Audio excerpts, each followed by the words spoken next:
I do want to start the talk in remembrance of three band students that passed away tragically on the highway this past evening. And one of them was one of them was a freshman student of mine in my American government class, affectionately known as Ty. And I was getting on him about why understanding American government is important. And so tonight I definitely want to do this in his honor. So I first want to start off by talking about what I did to do the research for the book. So if anyone hasn't had an opportunity to go grab it, I encourage you to go get it, $17.99 on Amazon. So it's fairly reasonable. But the process of writing this book was one where I spent a lot of time in the archives. One of the reasons that I spent a lot of time in the archives writing this book is because there was a lot of conversation about what do black politics mean after Obama.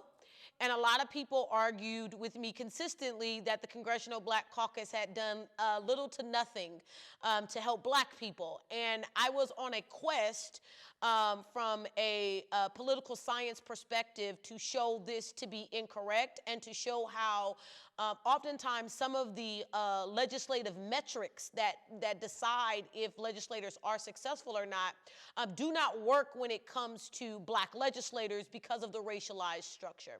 So the work, I spent a lot of time in the archives getting original papers. I used the works of Ron Dulham's, Elijah Cummings, a lot of their papers to then do the research for this work.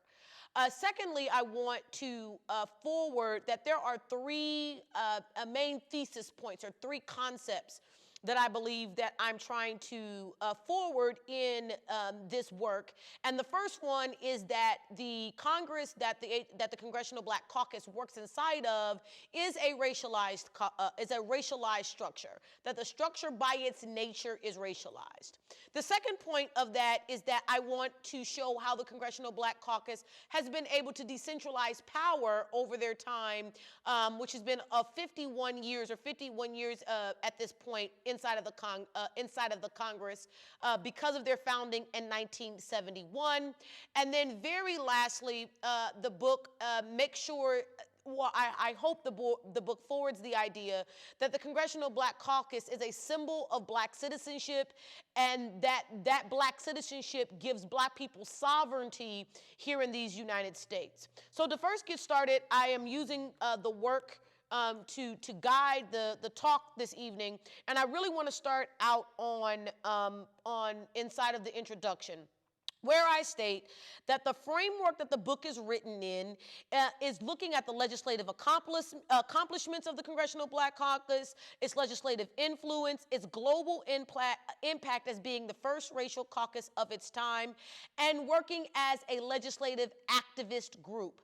And so many people have said to me, what do you mean by legislative activism? What do you mean that the Congressional Black Caucus has worked as a legislative activist group? And my argument there rests in what they voted on in blocks. If you look at the Congressional Black Caucus's history, and if you look in chapter 5 of the book, you will notice that I then categorize the successes of the Congressional Black Caucus through different types of legislation that they passed. And one of the pieces of legislation that I think many people are not aware of the Congressional Black Caucus played a heavy role in is the Affordable Care Act. And so the Affordable Care Act is a piece of legislation that was co-authored by Charles Rangel.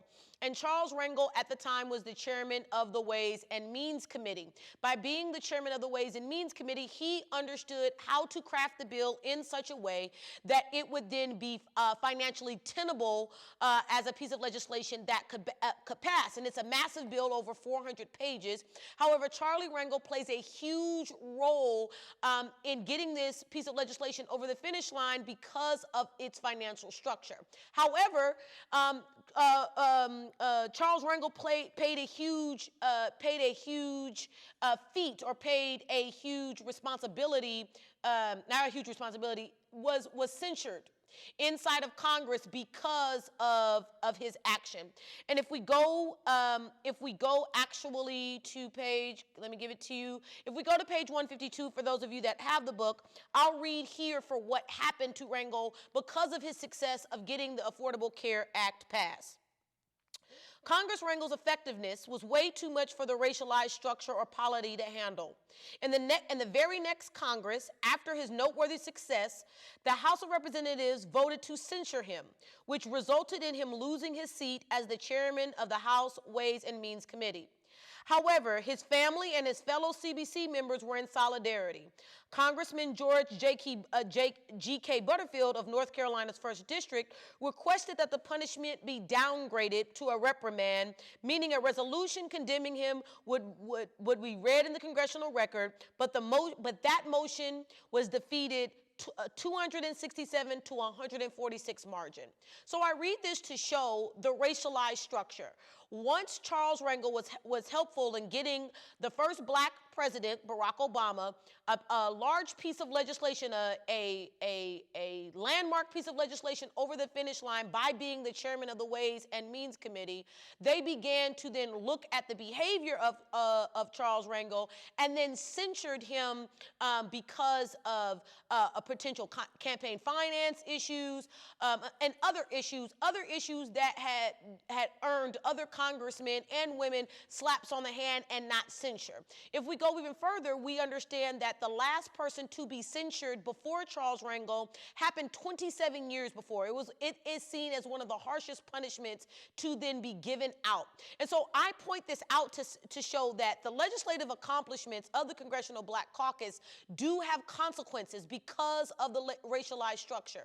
This is why we are able to get an Asian hate bill or a hate bill crime against Asians off of established legislation, but it took years and efforts of John Conyers and then of Congresswoman Lee, Sheila Jackson Lee, to then get lynching over the finish line after John Conyers fought valiantly for years before his passing of getting the anti-lynching bill. It is the understanding that the Congressional Black Caucus, when they show up to work, they are then inside of a racialized structure.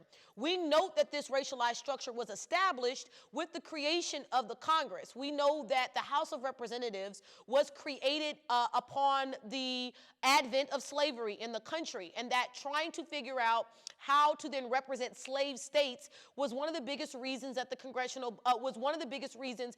the House of Representatives is the representative is a body that is then represented by population that was once then built off of slave numbers. And so we have to recognize that from the very founding that the House of Representatives, if not the Congress in total, is a racialized structure that is still playing out today with the use of Charles Rangel. The next point that I want to make is that the Congressional Black Caucus acts in many ways as the representation of black citizenship. And the reason that I state this is if you go to the book on then page 67 of the work, you will see, or I'm sorry, not 67. If you go to page 69 of the work, you will see that the Dred Scott case is discussed here in this work. And the Dred Scott case here establishes that blacks were not seen as citizens of these United States. And they were not seen as citizens of these United States until the 13th, 14th, and 15th Amendments were allowed. The 15th being the one that allowed for black men to vote. Black women, of course, not being able to vote until the 20th Amendment. However, those amendments were not realized in southern states until the Civil Rights Act of 1965. So the decision made by Taney that then by the Dred Scott case, making blacks seem to be as non-citizens because they could not actualize that citizenship through the states, is then carried out in southern states until the Civil Rights Act of 1965. And that is why I argue that the Congressional Black Caucus wasn't even tenable as a racialized caucus until after the Civil Rights Act of 1965 that gave them some level of saliency inside of the Congress. Congress. We know that the Congressional Black Caucus started with 13 members, but all of those 13 members were from the North. And it was the creation of the Congressional Black Caucus that allowed then members from southern states after the Civil Rights Act of 1965 to then be admitted as members, Charlie Rangel being one of them, Barbara Jordan being another. And so we have to understand that the Congressional Black Caucus symbolizes black citizenship. It is the understanding that inside of the halls of the federal government, that blacks are only represented, are not only represented by their district representative that is sent to that house by their vote, but their interests are then being protected by the Congressional Black Caucus, who is looking out for the interest of blacks holistically.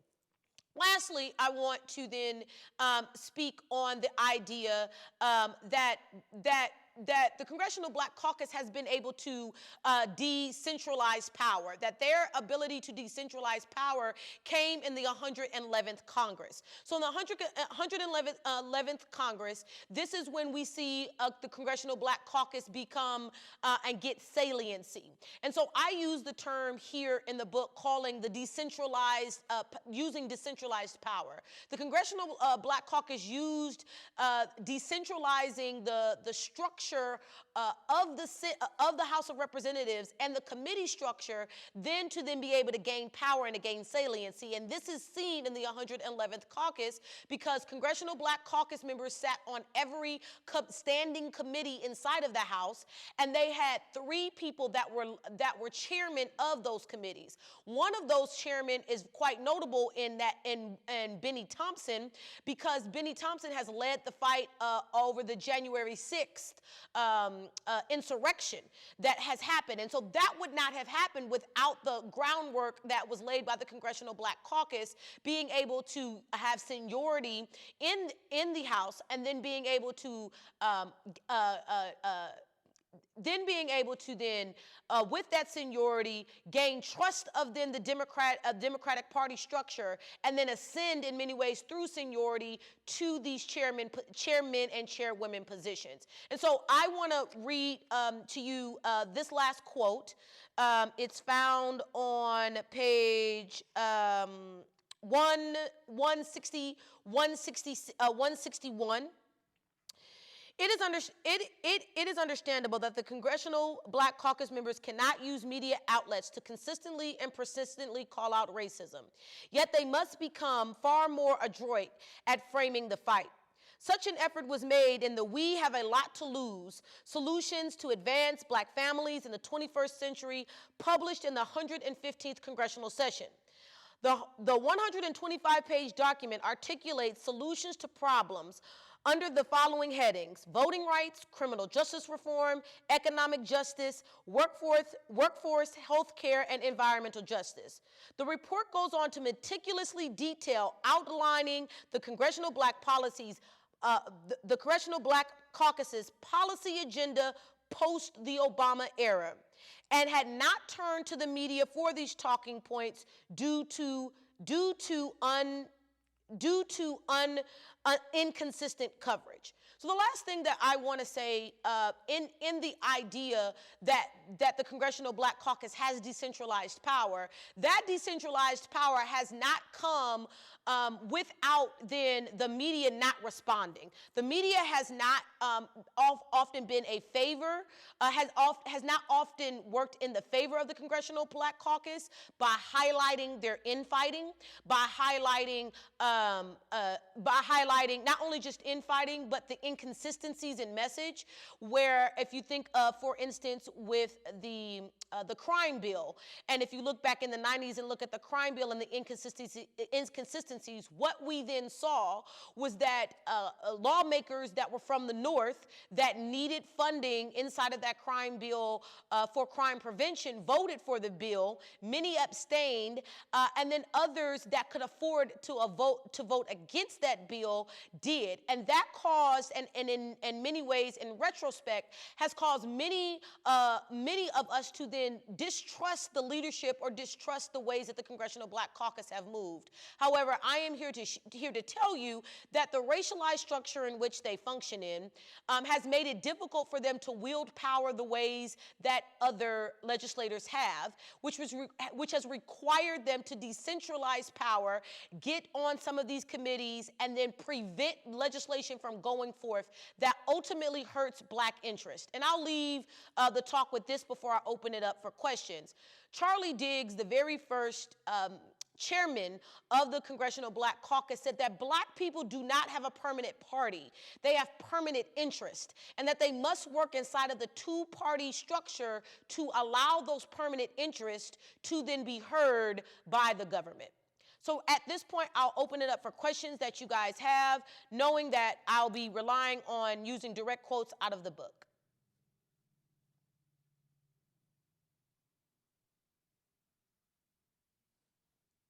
Hello? Anyone there? Questions? All right. So I'll start. And we've had this conversation, I think, in some of our side conferences. And as people prepare their questions, it's good to see you. Good to see the work you're doing in the academy. I remember it was like the other day we were at a conference. Yes. Out of graduate school, looking for jobs, trying to figure this academic market out. And look at us now. You're about to get tenure. We're claiming it. Yes, we're going to claim that. We're going to claim that. And so I'm incredibly proud to have this, to sit down with you and talk about your work. I'm also honored that you asked me to write the endorsement on the back of the book. And I have my copy here that I will be using in my classes, so we'll be reaching out to you. Absolutely. So if the audience have questions, you can go ahead and submit them, or you can unmute yourselves to ask them. But I'm going to sort of start with some questions, or a question.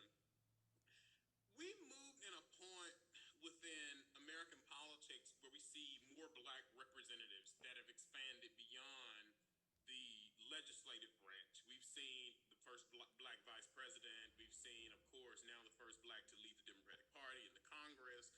And a lot of conversations that we see happening with people giving commentary on politics is this notion that we need to move beyond descriptive representation. And so I think in many ways your work speaks to what the impact of descriptive representation on the pursuit and advocacy of real policies, right? So talk to me about, what do you think is your work's major contribution to political science's understanding of what happens with racialized caucuses and the way in which racialized societies can impact the production, productivity, or either limit these institutions from working?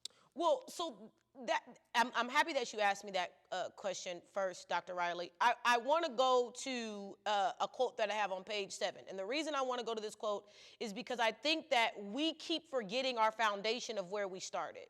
We want to consistently talk about we're past that. However, if we don't take a hard look at where we've started, and in many ways where we're reaching back to, then we don't have a good understanding as to why the idea that racial caucuses are no longer necessary, we don't understand why that's even ludicrous to ask. So I want to go to page 7, and I want to read what the Taney decision about the Dred Scott case highlights, and then I'll connect it to present day. So it says this. First, this is the first thing that the decision shows. It crystallizes the viewpoint that the judicial branch of the federal government saw and recognized the separate sovereignties established by state borders. I want us to keep that first in mind. Second, this decision of Taney's to say that Dred Scott was not a citizen. Second, it denotes that such separation calls from different citizenship establishing state and subsequent federal citizenship. And third, it establishes that citizenship under one authority does not ensure citizenship under another authority. The reason I'm highlighting those three as you were asking this question is What we are seeing currently right now with the judicial branch, with the Supreme Court, we are watching the Supreme Court then in many ways roll back what it then means to be a citizen in the country overall, with their keen eye on black people and the advancement of black people, and I would argue black and brown people, but black people at the very beginning, because this decision shows us that that even once descriptive representation is seized, that they will use the judicial branch to then walk back in many ways the ability of those representatives to speak for the interest of the people. That's the first thing. The second thing that we understand is the second point about separate citizenship. The idea that state citizenship is separate from national citizenship, and the only way that your national citizenship is expressed is then through that state citizenship, is what we're also seeing acted out right now because of the presence of descriptive representatives. What do I mean by that? We are now have decided that states get to make a decision about voting, right? They've always made this decision, but without the protections of the Civil Rights Act of 1965, we've allowed southern states to make decisions about voting precincts, about where these districts are going to be drawn and how they're going to play out. We've allowed states to make decisions about feminine health, and we're looking at the rolling back of what it means to be a citizen overall by the Supreme Court, because of the increase of descriptive representation. So my argument is, or what I would say to you is that descriptive representation is necessary, but it doesn't mean that the racialized structure in which that we operate as a country has disappeared. And it hasn't disappeared because we are playing by the exact same playbook that they played by over 100 years ago. We are seeing the exact same things happening in our modern context. So the idea that descriptive representation is not necessary is absolutely false, because that is your descriptive representation, or the descriptive representation of black and brown people throughout the country is in fact the reason we are watching the judicial branch perform in the ways that it is. And so the idea that descriptive representation is not necessary is ludicrous. The idea that the white electorate is not nervous about the increased personhood or the increased citizenship that black and brown people now have is ludicrous. And we can see that, even in the election or the re-election of Senator Warnock right in the state of Georgia. So this idea of descriptive representation, what it means and why we need to walk away from it, then denies the foundation of how this country was started. It denies how the Congress was then constructed, and then it further denies the repercussions of said descriptive representation that we see in Congress today.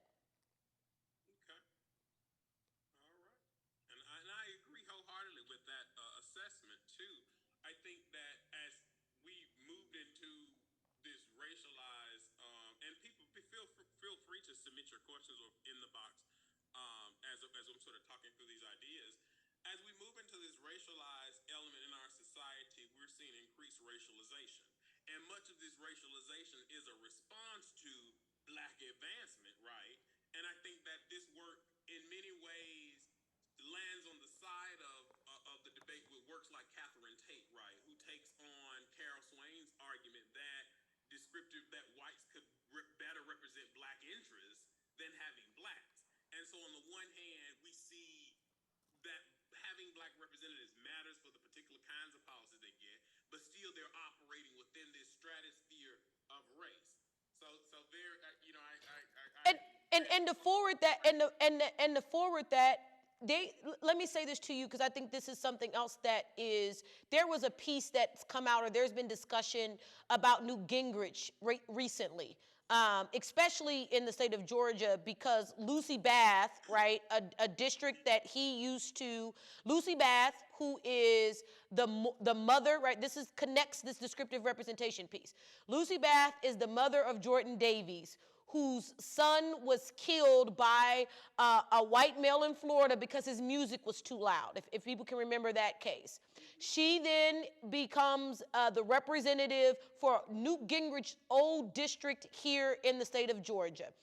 She in that district, in the redistricting in Georgia, they try to crack her district, meaning that they try to pack more white voters inside of her district so she could lose. Fortunately, she was able to win, but it was in razor thin margins. Why did they want Lucy? Why would they want Lucy to then quote unquote lose that district? They want her to lose that district because her descriptive representation means something on committees and subcommittees, because she has the ability to stop legislation from getting to the floor. We often think about what the Congressional Black Caucus is not doing, right? We're often thinking about, well, where's their legislation and what have they done? We're not thinking about what they've stopped. And her presence on any host of committees is the act of stopping particular legislation. We have to remember that Lucy Bath, this was her third incumbency, which means that she's walking in with a level of seniority to then dictate to the structure about what committee she wants to be on in the new congressional session. That is why these things are important, right? Because that descriptive representative it's bigger than just what piece of legislation they can get over the finish line. Because I want everybody who's listening and most people that are on know this. I think we're at a success rate of 3%, right? Only 3% of bills that are ever introduced actually become law. So what does that then mean for the effectiveness of the Congressional Black Caucus? You have to ask yourself the question, what have they blocked, right? What are some of the things that they've blocked? And one of the things that I know that they have blocked, or I know one of the things that has been blocked during hurricane seasons, and this was done in much part by Maxine Waters, stop the taking of Black and brown people's homes in disaster zones. Right? Because there was a piece of legislation on the books that's listed in the book that then allowed then for there to be only a 90-day grace period for homeowners then to reclaim their property. And that piece of legislation was stopped in many ways by Maxine Waters to stop then the taking of homes, in particular in Black and brown neighborhoods. Right? So that is why I think we're oftentimes we think about the Congressional Black Caucus, we think of the what we call the Mighty 13, or we think of the Clyburn era, right? I want us to think about what are the current members doing today, right? Which is why I use the Affordable Care Act as a piece of legislation that the Congressional Black Caucus gets very little to no credit for, right? I want to use present day legislation. I use in the book a lot of historical legislation, but I want to use present day legislation to show that they are successful in getting things over the finish line, but they are also very, very, very, very instrumental in blocking many things. Are there any questions from members of the audience? Let me look really quickly. Or can you access the question? Yes, I can see. So you can sort of respond, yeah. Yeah. So Professor Henderson's, given the discussion of descriptive representation, then an operative question is, what is the relationship between descriptive representation and substantive representation? This is an excellent question. So I'd like the author to engage the research by INCOPE such as Valerie Chapman, Menta, on the degree to which Black DR reflects SR, so descriptive representation, substantive representation, and whether the CBC is reflecting Black substantive representation and over what issues. So when we think about I'll first say, Dr. Riley, you speak a lot, right, to the substantive relationship to the descriptive relationship, right? So you speak a lot about that in your work. You and Professor Patterson speak to that, as well as many other INCOPE's folks. What I will say is that when we have a discussion about descriptive representation, substantial representation, and symbolic representation, the argument that I make in the book, Professor Henderson, is that the Congressional Black Caucus is charged to do all three while others are not. And what I mean by that is Congressional Black Caucus members are asked to then represent black people when it comes to black citizenship in the country overall. They're asked to then bring back substantive legislation to their potential district. So whatever district they're representing, they're being asked to bring legislation back there. And then they're also asked to then sponsor symbolic representation that means something. So the reason that I'm bringing these three things up is that the anti-lynching bill that was carried over the finish line by Congressional Black Caucus members, what category do we place that in? Do we say that this anti-lynching bill is a substantive? Do we say that it's substantive legislation? Do we say it's symbolic legislation, seeing that lynching in the historical mindset of what lynching means doesn't happen the same way today as it did when the legislation was first placed upon the congressional floor? Right? Does it say, does anti-lynching mean, is it descriptive legislation, meaning is it legislation that only is then speaking to the needs of black people? So to me, I think that the categorizations are problematic when it comes to the Congressional Black Caucus because they are consistently being asked to do all three at the same time. So I hope that addresses the question. The relationship, I believe that the relationship in its nature is skewed. I believe that is a mechanism in many ways that doesn't necessarily fit what the Congressional Black Caucus does and what racial caucuses do overall. Because racial caucuses are designed to get the entire congressional structure to recognize citizens of that particular hue as full citizens. We are still seeing that black and brown people in this country are not then seen as full citizens because they cannot then participate in all of the rights as citizens. And their inability to do that then speaks to why the racial caucus is still there. And so it's, in my opinion, very difficult to have a conversation about what category they fit in when they're ultimately being tasked to fit in all three. There are a few other questions.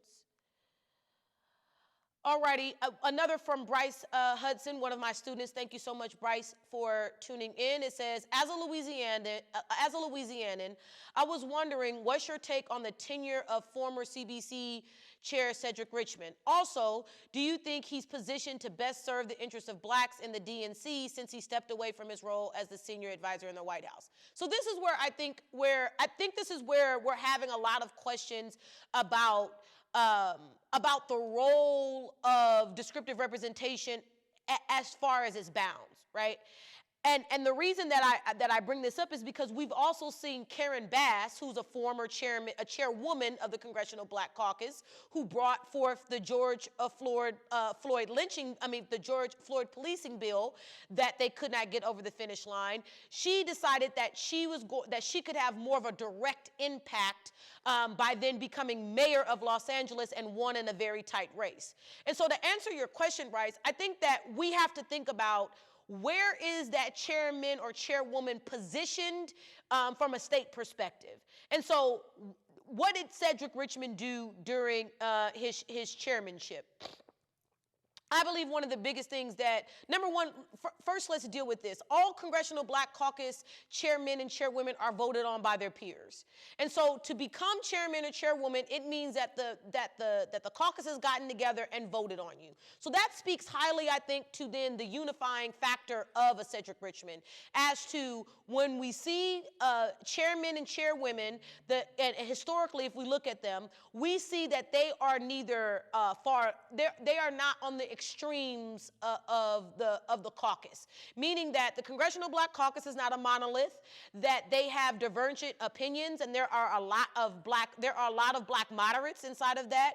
body, as well as black liberals that are a part of that body. However, the chairman or chairwoman is always seen as someone who's able then to bring together the spectrum of the members and then speak wholly in a way that all of the members then see to be in a positive light. So the first thing I would say is the fact that Cedric Richmond was voted on by his peers to then represent the caucus speaks volumes about the leadership ability that the caucus as a whole saw in him. I will secondly say that Cedric Richmond, I think, has played a huge role into bringing into awareness what I would like to call the black rural interest. I think that oftentimes when we think about the Congressional Black Caucus, we are thinking about members that are in black districts that are up north or that are in major cities. Cedric Richmond is a huge example of putting up the black rural interest and putting it on the front of the mind, not only of the Congress, but in many ways of the White House. To answer your question about what role is he going to play in the DNC, again, I believe that he highlights black rural interest, right? I think that his highlighting of black rural interest is one of the biggest reasons that black farmers in southern states were able to finally get a settlement after 30 years of fighting for what their fair share has been from the Department of Agriculture. I believe that Cedric Richmond's presence in the White House and in the DNC is one of the biggest reasons we are seeing a lot more younger, younger people getting a shot, or younger black people in particular getting an opportunity to be in leadership roles because of his beating of the drum of the different interest, or the idea that all of black interest is not a northern urban interest. And then what do I think about his future in the DNC? I truly believe that Cedric Richmond is trying to find a way to embed himself inside of the two-party structure in such a way where that he's called on to answer serious questions about then how do we reach voters that may be disenchanted with us if we do not choose representatives that look like them. I think that he has been called to the table several times to have conversations about what are the best strategies to get black interest to then be seen as viable and actionable in a legislative posture. So I will say that being chairman of the Congressional Black Caucus, I think in many ways showed his leadership ability, his ability to bring together different factions of the Congressional Black Caucus, and to then be an asset to the party overall. So I hope that answers that question. There's another question here from Saida, a classmate from mine at Howard. So thank you so much for logging on. She says, I often think about your quote that black people do not have permanent parties. It's not my quote, it's Charles Diggs's, but paramount interest. But my question is, where do we go from here? In this two-party system, we have a Democratic Party that seems to take for granted the black voters, whereas the Republican Party seems to be disinterested and all out hostile towards the black vote. So where do we go to advance our permanent interest? So I think that this idea that the Democratic Party is quote unquote taking us for granted, I think. So I have mixed feelings about that sentiment. I understand that we may not be getting the attention that we want, but I think that we have to become far more clear about what those interests are. I think that when the Congressional Black Caucus started, and I talk about this in the book, that they go to a meeting in Gary, Indiana, where there's a conversation about the starting of a black party. And, at that time that wasn't tenable. And I would argue that today it's not tenable. African Americans only make up there's only 42 million blacks in the country, and not all of those blacks are of voting age. So the idea of having a black party, I think, is untenable. I think the idea is, how do you work in the two-party system? And that two-party system means establishing what is most important as your interest. And the Congressional Black Caucus, after visiting Gary, Indiana, to make a decision about this black party, the meeting ended with what's called the Black Declaration of Independence, and the Congressional Black Caucus has molded many of their many of their legislative actions around those things. So to me, where do we go from here? I think we need to be very clear about what we want.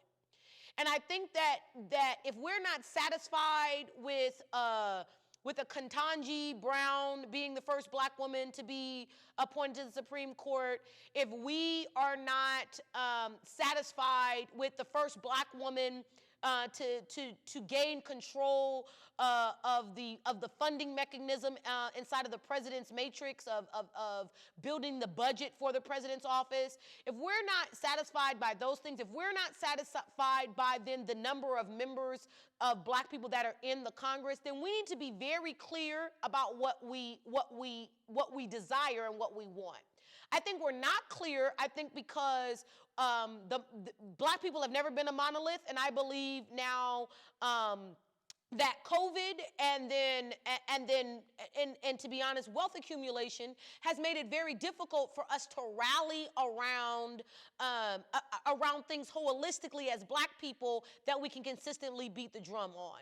One of the biggest things that we have been able to collectively gather around is police brutality, and we see the fate of the bill when we had the entire country watching that the racialized structure, right, inside of the Senate did not allow us to get a substantive policing bill. So the way forward, I truly believe, Saida, is for us to continue to then press upon our legislators. This is what we want, and this is what we're willing to do to keep you in office. And that, I think, is the biggest piece. We are asking a lot, I think we're asking a lot from our legislators, and they're getting mixed messages from us about what they actually want from us. And I argue in the book that the decline of black civil organizations that holistically come and speak in one voice about what we then as a community see as the priorities has made it very difficult, so that then Congressional Black Caucus members are far more inclined to then just to listen to the black interest of their district versus the black interest holistically across the country. Meaning that if the interest that's being championed if it's going to benefit black people and help the people in my district, then I'm all for it. But if it's going to champion black people overall and not necessarily specifically help people in my district, then I have to think about, I have to take into consideration sub-constituency theory, which says that only about 30,000 people are making the decision about if I'm reelected or not. And so I believe that we need to become far more concerned with the decline of black civic organizations that can speak in one voice for us, and then press those organizations to put before our legislators consistently what we are looking for, and then find places where we understand that we're going to differ. And so instead of having these squabbles out in the media or out in public when we disagree with one another on particular issues, that an issue that may in many ways help black rural families, that will not help black urban families, that we must keep those fights insular, that we must not allow folks from the outside to penetrate us when we're having these discussions about this is where we can find solidarity and this is where we're going to find departure, but it doesn't then mean that we cannot come back to the place of civility, and not only civility, but the place of this is the issue that we are comfortable in championing, and this is how we're going to move forward championing this issue. So I hope that answers the question. That the way forward, I believe, is number one, if I were to summarize it in a couple of points, investment in black civic organizations, because the investment in black civic organizations means that legislators have a large swath of people that are saying the same things that will then ensure them funding, that'll ensure them funding for reelection, that'll allow them to keep their seniority. Number two, we need to then become far more active in engaging those legislators when they do things that we are not pleased with. we get frustrated, we become disconnected and disenchanted with the process instead of holding those legislators' feet to the fire. So those two, to me, are the biggest things that we as Black people must do. We must organize ourselves very well for interest, and then once we organize ourselves well for interest, hold those legislators' feet to the fire for the interest that we sent them there to represent us for. Other questions? Let me look. Professor Riley, I think I've answered all the questions in the queue. Someone just texted me and told me that the chat was disabled. So for those of you that are watching, the chat's disabled, you send a question to the question and answer, because someone just texted me and let me know that the chat is disabled. If you have a question, by all means, please go into the question and answer and then post your question. Yes, they need to post it on the Q&A. Yes.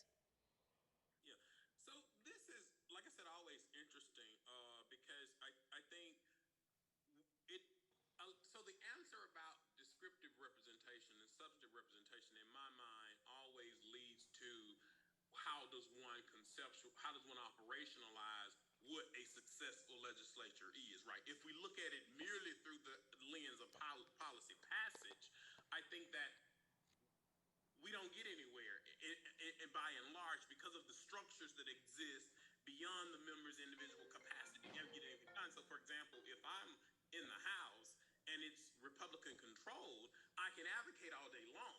What I can't do is have make some grand policy, or we pass progressive policies in the lower chamber and they're stalled in the upper chamber. And so I think, which is what we saw with the George Floyd bill, right? Karen Bass was extremely effective. She used the moment, right? She got Democratic leadership. I know a lot of people were upset about the kente cloths and all of that, but that was at the direction of the Congressional Black Caucus. They asked for that, and they asked for senior leadership inside of the Democratic Party to take note and recognize. The ability to get that many legislators on board in a matter of 48 hours to overwhelmingly pass a bill and send it on to the Senate, that speaks to the power of this advocation that you're speaking about, Professor Riley. Her ability, the Congressional Black Caucus ability to seize the moment, get Democratic leadership to then respond, have a media presence, and then for it to essentially die in the Senate because of no-knock warrants, because they wanted the removal of no-knock warrants for drug offenses. They wanted that to be, and then they wanted to then remove immunity. Those two were the sticking points that couldn't then get over the finish line in the Senate.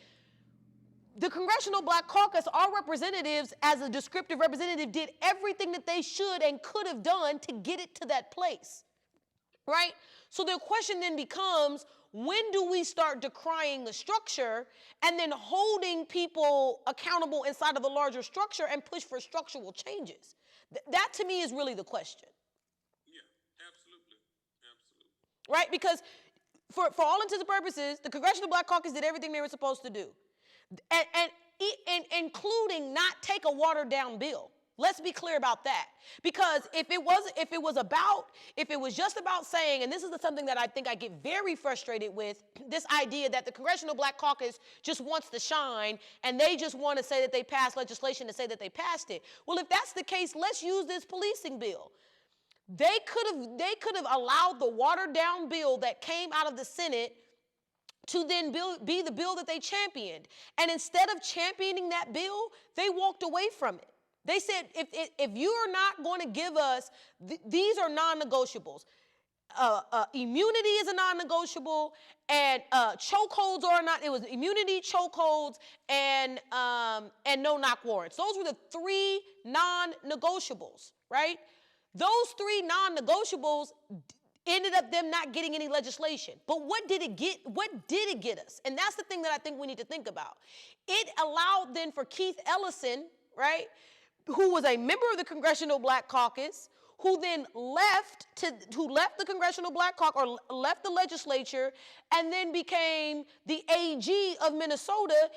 him being in that spot, right, this descriptive representation, him going to Congress, him understanding how they craft law, how they then word it in such a way that it can then it can empower or disempower. He uses that to then go then become an AG in Minnesota, and his presence, in my opinion, is the reason we get a conviction out of Derek Chauvin. So when we're thinking about their power, or we're thinking about them representing us, we need to think beyond, like you said, the passage and the failure of legislation. Because do we get a verdict on Derek Chauvin without Keith Ellison? Is it? We can ask, and we can ask this question very, very easily, because let's go down to Kentucky, where we have a Breonna Taylor case, where we have a grand jury that's closed, right, by a black man that's been promised things on the other side, who did not use, right, did not use the legal system the same way Keith Ellison did, and we don't get a conviction for Breonna Taylor at all. Right? We get a closed door hearing. We don't even get to see all the evidence and the facts. Mm-hmm. Right? So when we think about what has the Congressional Black Caucus done, and I imagine that Karen Bass is going to go on in Los Angeles and do some amazing things with their police force, which is overly funded right now for the level of brutality that they're wreaking in the city of Los Angeles. So a student of mine, Bryce Hudson, mentioned Cedric Richmond. When we're thinking about these legislators, I am not saying that we should not look at how successful they were in the Congresses. But what I found in the research was, to your point, Professor Riley, they're only successful if Democrats are controlling both houses. If Democrats are not controlling both houses, their legislative effectiveness score, their LES scores that I discuss in the book, are negligible. So because the overall structure doesn't want to see the advancement of black people to begin with. So if my goal as the Congressional Black Caucus is then to forward the interest of black people, or the personhood or the citizenship of black people, and the structure is built in the antithesis of that, then I need to come inside of this structure, learn the structure well enough, advocate for that structure, and then figure out where what I have learned can best serve the interest that I feel like I can do. And we've seen that now really in three people we just named. We've seen that in Karen Bass. We've seen that in Keith Ellison. We've seen that in Cedric Richmond.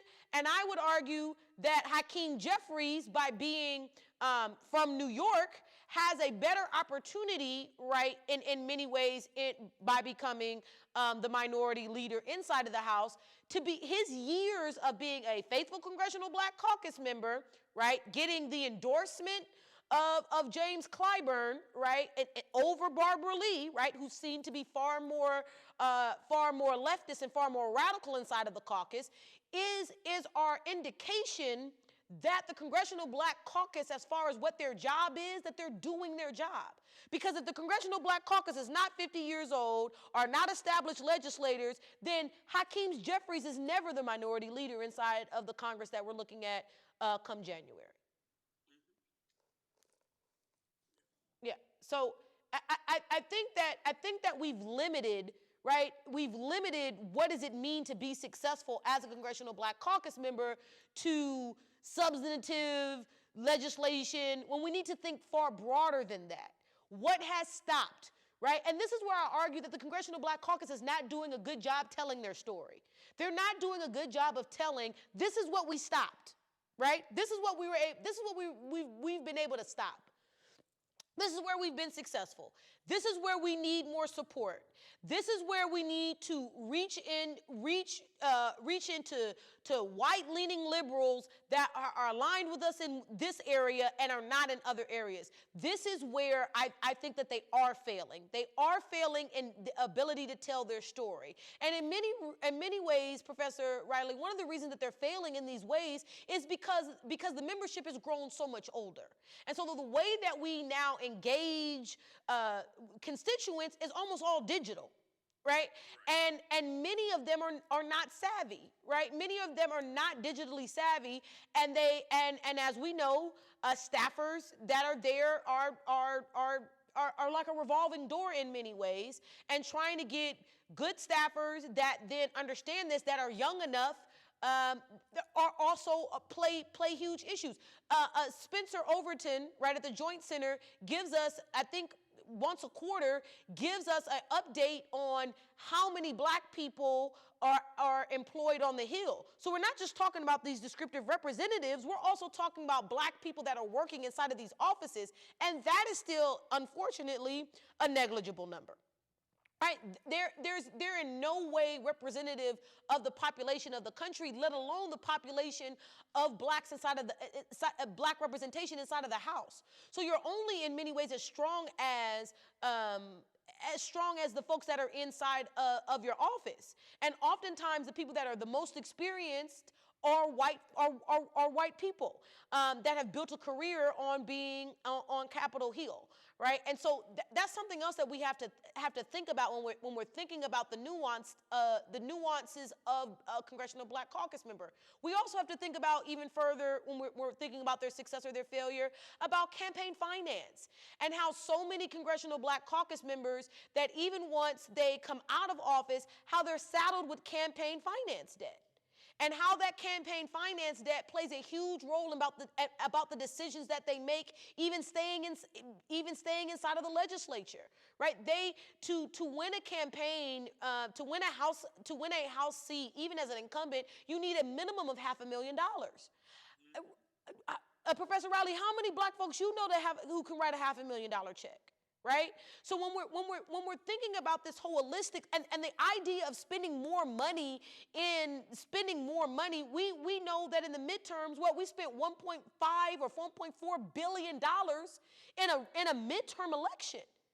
When Obama was elected before Citizens United, only 334 million was spent. Yet in a midterm election, 1.4 billion dollars was spent. So we are asking, in many ways, our Congressional Black Caucus members who are dealing with a racialized structure, who do not have the finances, who have to take into consideration seniority, who have to also take into consideration the idea and the fact that black people are not a monolith, and they are asking and demanding very different things across the board. Those are all things that they're taking into consideration, are all things that those members are up against when they show up on the congressional floor.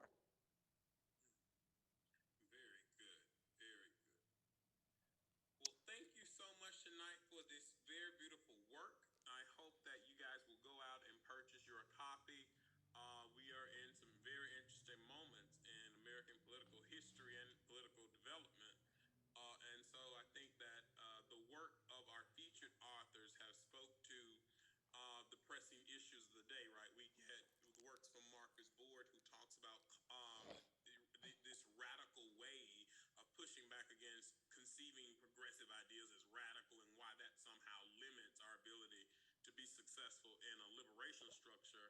And then we heard about costly protests, right? The way in which black people engage in protests that are costly, and how costly protest leads to substantive policy changes in terms of local politics. And this particular work, I think, speaks to the body of work on descriptive and substantive representation, that debate, but also merging the two with understanding what Valeria St. Clair Chapman talks about as that symbolic representation matters for psychological effects in politics, and a lot of that can be found in sort of the behavioral work. And so, again, thank you so much for your time this evening. Yes, and Professor Riley, I don't want to cut you off, but Professor Henderson has asked a follow-up question. So I want to make sure. Absolutely. I want to make sure that I address him. So he says that the diversity infrastructure theory argues that institutions as the Congressional Black Caucus have helped create a diversity infrastructure that keeps substantive interest of minorities on the congressional agenda. So he's asking me, does my work address this? And my answer to you, Professor Henderson, is that I did not address the theory directly, but I would agree with it, and I do not address it directly, but I do address it indirectly. And I'll go back to, again, my statement on this diversity infrastructure. And I think that it's been made overall in the presentation. Although I do not speak about the diversity infrastructure directly in the work, I do believe that is the case, and I believe that's the case solely because the Congressional Black Caucus keeps in the front mind that black people are citizens as well. It's the idea that citizenship is wrapped up in your ability to then be seen and then to be then seen by your government. And without the Congressional Black Caucus and other racial caucuses, people of color are then not seen as full citizens of these United States. And so I do not deal with the theory directly, but I deal with the theory indirectly when I talk about black citizenship, because that to me is what's on the front lines. What's on the front lines of what does it mean to be black in America, and why does this caucus mean something, is the idea that they represent black citizenship. That citizenship means that my interests have to be addressed, they have to be dealt with, and that is in many ways why I don't think that that the Democratic Party is necessarily taking us for granted. They've just built a tent so big that it's very difficult then to hone in on interest when they've built a tent so big because the other party has built a tent so small. So I wanted to make sure that Professor Riley, not to cut you off, I just wanted to make sure that I addressed Professor Henderson's question. This discussion is very helpful. Yes, yes. Yes, so I want to make a few announcements. For NCOPS members, the conference registration is open. The deadline for submission of abstracts, roundtables, plenaries is December 15th. You can access that at the NCOPS website. We also have our book awards, our best paper awards, our service awards. All of those categories are open, and we do accept self-nominations. And so thank you all so much for your time this evening. Thank you for such an engaging in conversation. And thanks also for the labor you put into putting this work together. We appreciate you. We love you. We will promote all our black scholars, and best wishes in whatever in your pursuits. Thank you guys so much.